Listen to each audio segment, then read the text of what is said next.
చాలామంది అనుకుంటారు ఏముందిలే చేసేయడం ఈజీయేలే ఏదైనా మనకు వచ్చులే అనుకుంటారులే కానీ చేసేటప్పుడే దాని విలువ తెలిసిద్దనమాట. కజ్జికాయలు చేయాలంటే కేజీ గోధుమ పిండి, కేజీ మైదా పిండి ఉండాలి. అలాగే కొబ్బరిని కొద్దిగా వేయించుకోండి, బొంబాయి రవ్వను కూడా కొద్దిగా వేయించుకోండి, పుట్నాల పప్పుని మిక్సీ పట్టుకోండి, బెల్లాన్ని కూడా వేసుకొని మొత్తం కలుపుకొని కొద్దిగా నూనెను వేడి చేసుకొని దాంట్లో సాల్ట్ వేసుకొని దాంట్లోనే వేడి నూనె కూడా వేసుకొని కలుపుకోండి అనమాట.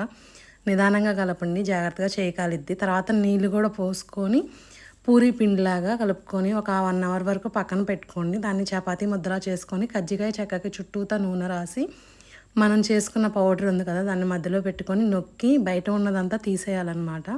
తీసేసిన తర్వాత నిదానంగా ఇంకోసారి గట్టిగా నొక్కొని దాన్ని కూడా తీసుకొని బయట పక్క ఒక కవర్ పైన పెట్టుకోండి అనమాట.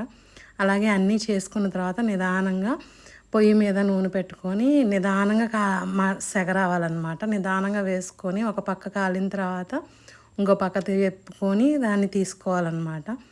టేస్ట్ అయితే సూపర్ ఉన్నాయి ఫ్రెండ్స్. ఇంకోండి బాగా ఓపెన్ చేసి కూడా చూపెడతాం అనమాట. లోపల కూడా బాగా మంచిగా కాలింది, టేస్ట్ కూడా బాగుంది. ఫుల్ రెసిపీ కావాలంటే వీడియో అప్లోడ్ చేస్తాను.